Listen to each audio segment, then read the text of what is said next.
পূরণ। রবীন্দ্রনাথ ঠাকুর।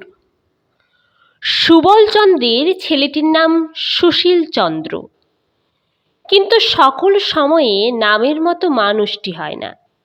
সেই জন্যই সুবলচন্দ্র কিছু দুর্বল ছিলেন এবং সুশীলচন্দ্র বড় শান্ত ছিলেন না। ছেলেটি পাড়াসুদ্ধ লোককে অস্থির করিয়া বেড়াইত। সেই জন্য বাপ মাঝে মাঝে শাসন করিতে ছুটিতেন, কিন্তু বাপের পায়ে ছিল বাত, আর ছেলেটি হরিণের মতো দৌড়িতে পারিত। কাজে কিল চর চাপড় সকল সময় ঠিক জায়গায় গিয়া পড়িত না। কিন্তু সুশীলচন্দ্র দৈবাত যেদিন ধরা পড়িতেন সেদিন তাহার আর রক্ষা থাকিত না। আজ শনিবারের দিনে 2টোর সময় স্কুলের ছুটি ছিল, কিন্তু আজ স্কুলে যাইতে সুশীলের কিছুতেই মন উঠিতেছিল না। তাহার অনেকগুলো কারণ ছিল। একে তো আজ স্কুলে ভূগোলের পরীক্ষা, তাহাতে আবার ও পাড়ার বসিদের বাড়ি আজ সন্ধ্যার সময় বাজি পোড়ানো হইবে। সকাল হইতে সেখানে ধুমধাম চলিতেছে। সুশীলের ইচ্ছা সেইখানেই আজ দিনটা কাটাইয়া দেয়। অনেক ভাবিয়া শেষকালে স্কুলে যাইবার সময় বিছানায় গিয়া শুইয়া পড়িল। তাহার বাপ সুবল গিয়া জিজ্ঞাসা করিলেন, কিরে, বিছানায় পড়ে আছিস যে, আজ স্কুলে যাবি নে? সুশীল বলিল, আমার পেট কামড়াচ্ছে, আজ আমি স্কুলে যেতে পারবো না। সুবল তাহার মিথ্যা কথা সমস্ত বুঝিতে পারিলেন। মনে মনে বলিলেন, রোসো, একে আজ জব্দ করতে হবে। এই বলিয়া কহিলেন, পেট কামড়াচ্ছে, তবে আর তোর কোথাও গিয়ে কাজ নেই। বসদের বাড়ি বাজি দেখতে হরিকে একলাই পাঠিয়ে দেব এখন। তোর জন্যে আজ লজেন জুস কিনে রেখেছিলুম, সেও আজ খেয়ে কাজ নেই। তুই এখানে চুপ করে পড়ে থাক, আমি খানিকটা পাঁচন তৈরি করে নিয়ে আসি। এই বলিয়া তাহার ঘরে শিকল দিয়া সুবলচন্দ্র খুব তিতো পাঁচন তৈয়ার করিয়া আনিতে গেলেন। সুশীল মহা মুশকিলে পড়িয়া গেল। লজেন জুস সে যেমন ভালোবাসিত, পাঁচন খাইতে হইলে তাহার তেমনি সর্বনাশ বোধ হইত। ওদিকে আবার বসিদের বাড়ি যাইবার জন্য কাল রাত হইতে তাহার মন ছটফট করিতেছে, তাহাও বুঝি বন্ধ হইল। সুবলবাবু যখন খুব বড় এক বাটি পাঁচন লইয়া ঘরে ঢুকিলেন, সুশীল বিছানা হইতে ধরফর করিয়া উঠিয়া বলিল, আমার পেট কামড়ানো একেবারে সেরে গেছে, আমি আজ স্কুলে যাব। বাবা বলিলেন, না না, সে কাজ নেই, তুই পাঁচন খেয়ে এখানে চুপচাপ করে শুয়ে থাক। এই বলিয়া তাহাকে জোর করিয়া পাঁচন খাওয়াইয়া ঘরে তালা লাগাইয়া বাহির হইয়া গেলেন।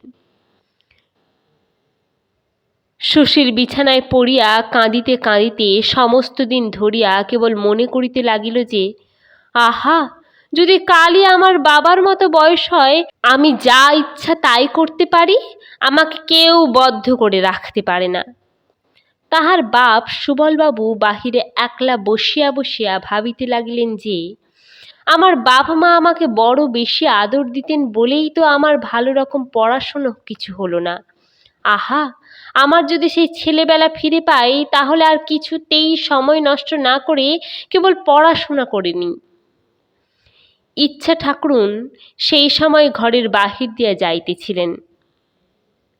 তিনি বাপের ও ছেলের মনের ইচ্ছা জানিতে পারিয়া ভাবলেন, আচ্ছা ভালো, কিছুদিন ইহাদের ইচ্ছা পূর্ণ করিয়াই দেখা যাক।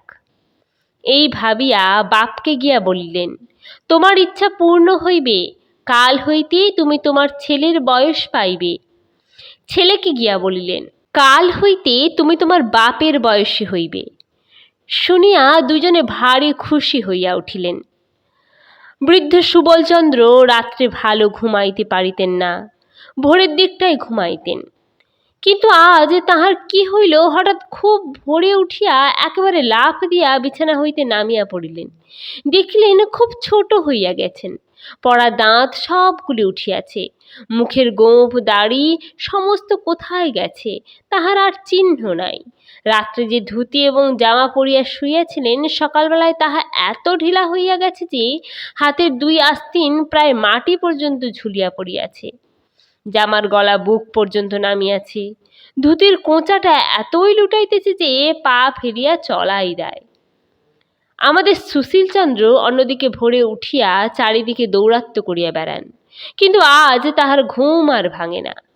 যখন তাহার বাপ সুবলচন্দ্রের চেঁচামেচিতে সে জাগিয়া উঠিল, তখন দেখিল কাপড় চোপড়গুলো গায়ে এমনই আঁটিয়া গেছে যে ছিঁড়িয়া ফাটিয়া কুটি কুটি হইবার জো হইয়াছে। শরীরটা সমস্ত বাড়িয়া উঠিয়াছে। কাঁচা পাকা গোঁফে দাড়িতে অর্ধেক মুখ দেখাই যায় না। মাথায় এক মাথা চুল, হাত দিয়া দেখে সামনে চুল নাই, পরিষ্কার টাক, তক করিতেছে। আজ সকালে সুশীলচন্দ্র বিছানা ছাড়িয়া উঠিতেই চায় না। অনেকবার তুড়ি দিয়া উচ্চৈঃস্বরে হাই তুলিল, অনেকবার এপাশ ওপাশ করিল। শেষকালে বাপ সুবলচন্দ্রের গোলমালে ভারী বিরক্ত হইয়া উঠিয়া পড়িল। দুইজনের মনের ইচ্ছা পূর্ণ হইল বটে, কিন্তু ভারী মুশকিল বাঁধিয়া গেল। আগেই বলিয়াছি, সুশীলচন্দ্র মনে করিত যে সে যদি তাহার বাবা সুবলচন্দ্রের মতো বড় এবং স্বাধীন হয়, তবে যেমন ইচ্ছা গাছে চড়িয়া, ঝড়ে ঝাঁপ দিয়া, কাঁচা আম খাইয়া, পাখির বাচ্চা পাড়িয়া দেশময় ঘুরিয়া বেড়াইবে। যখন ইচ্ছা ঘরে আসিয়া যাহা ইচ্ছা তাহাই খাইবে, কেহ বারণ করিবার থাকিবে না। কিন্তু আশ্চর্য এই, সেদিন সকালে উঠিয়া তাহার গাছে চড়িতে ইচ্ছাই হইল না।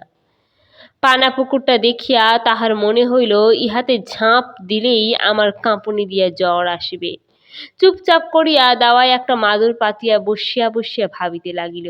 একবার মনে হইল, খেলাধুলোগুলো একেবারেই ছাড়িয়া দেওয়াটা ভালো হয় না, একবার চেষ্টা করিয়াই দেখা যাক।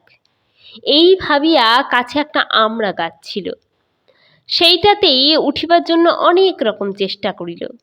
কাল যে গাছটাতে কাঠ বিড়ালির মতো তরতর করিয়া চড়িতে পারিত, আজ বুড়া শরীর লইয়া সে গাছে কিছুতেই উঠিতে পারিল না।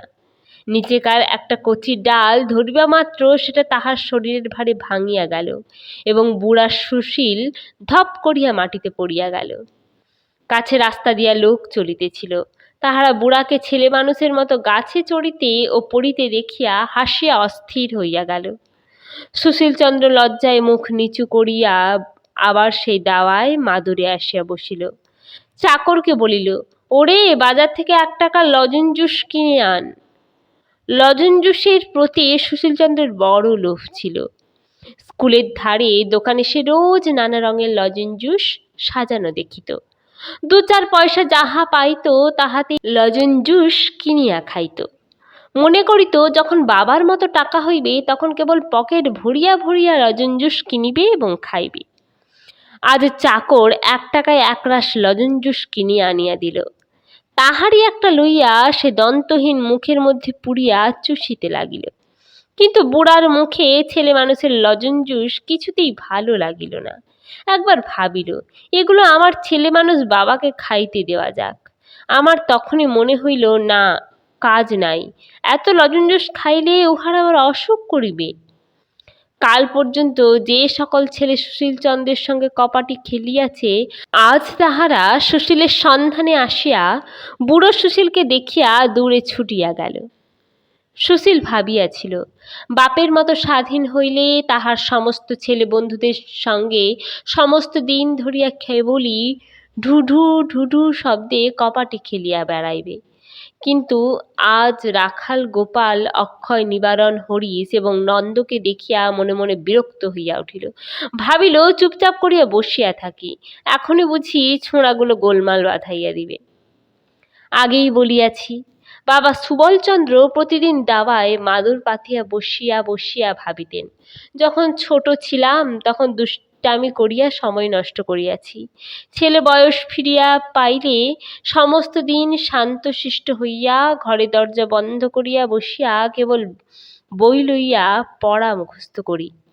এমনকি সন্ধ্যার পরে ঠাকুরমার কাছে গল্প শোনাও বন্ধ করিয়া প্রদীপ জ্বালিয়া রাত্রি 10টা-11টা পর্যন্ত পড়া তৈয়ারি করি।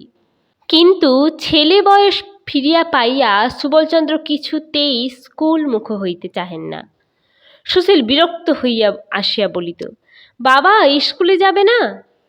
সুবল মাথা চুলকাইয়া মুখ নিচু করিয়া আস্তে আস্তে বলিতেন, আজ আমার পেট কামড়াচ্ছে, আমি স্কুলে যেতে পারবো না।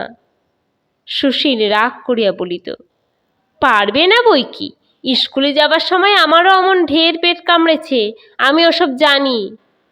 বাস্তবিক সুশীল এত রকম উপায় স্কুল পালাইত, এবং সে এত অল্প দিনের কথা যে তাহাকে ফাঁকি দেওয়া তাহার বাপের কর্ম নহে। সুশীল জোর করিয়া ক্ষুদ্র বাপটিকে স্কুলে পাঠাইতে আরম্ভ করিল। স্কুলের ছুটির পরে সুবল বাড়ি আসিয়া খুব একচোট ছুটাছুটি করিয়া খেলিয়া বেড়াইবার জন্য অস্থির হইয়া পড়িতেন। কিন্তু ঠিক সেই সময়টিতে বৃদ্ধ সুশীলচন্দ্র চোখে চশমা দিয়া একখানা কৃত্তিবাসের রামায়ণ লইয়া সুর করিয়া করিয়া পড়িত। সুবলের ছোটাছুটি গোলমালে তাহার পড়ার ব্যাঘাত হইত। তাই সে জোর করিয়া সুবলকে ধরিয়া সম্মুখে বসাইয়া হাতে একখানা স্লেট দিয়া আঁক কষিতে দিত। আঁকগুলো এমনই বড় বড় বাছিয়া দিত যে তাহার একটা কষিতেই তাহার বাপের 1 ঘণ্টা চলিয়া যাইত। সন্ধ্যাবেলায় বুড়ো সুশীলের ঘরে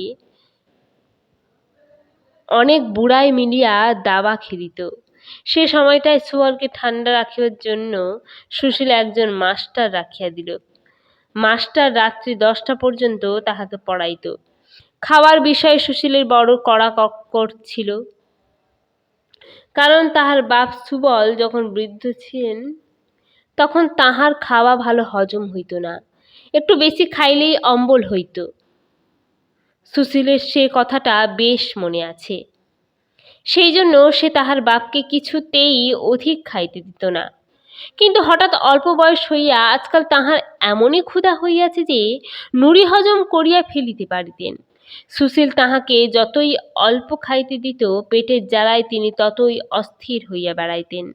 শেষকালে রোগা হইয়া শুকাইয়া তাহার সর্বাঙ্গের হাড় বাহির হইয়া পড়িল।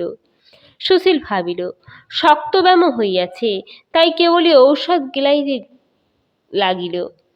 বুড়া সুশীলের বড় গোল বাঁধিল।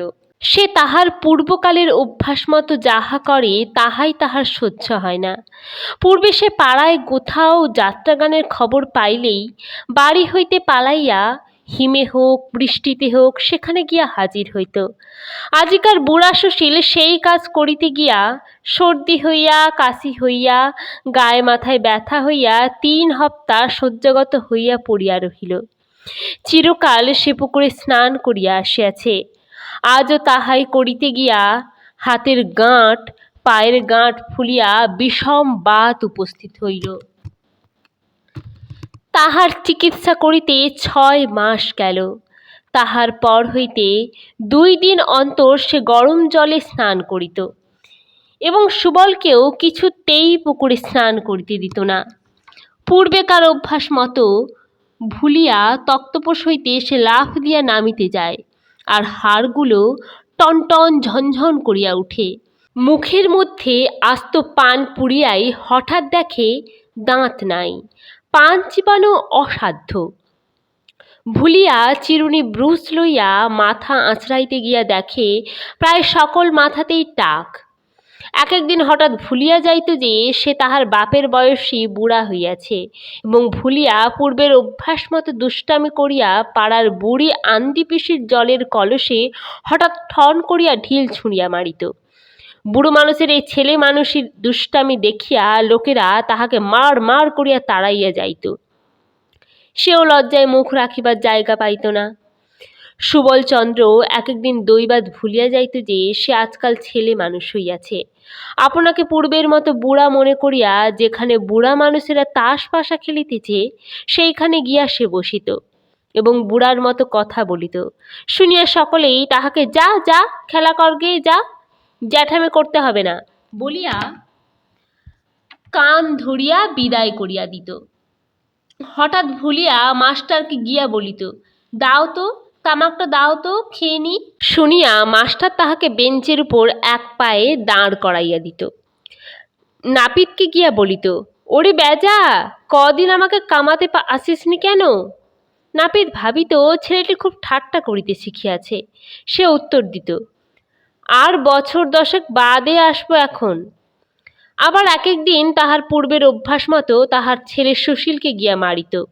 সুশীল ভারী রাগ করিয়া বলিত, পড়াশুনো করে তোমার এই বুদ্ধি হচ্ছে? একরত্তি ছেলে হয়ে বুড়ো মানুষের গায়ে হাত তোলো। অমনি চারিদিক হইতে লোকজন ছুটিয়া আসিয়া কেহ কিল, কেহ চর, কেহ গালি দিতে আরম্ভ করে।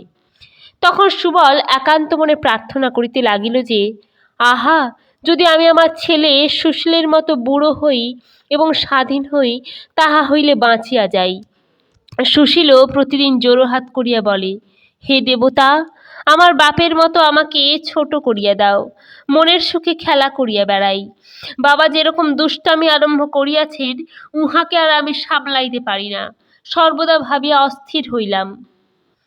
তখন ইচ্ছা ঠাকুরুন আসিয়া বলিলেন, কেমন, তোমাদের শখ মিটিয়াছে?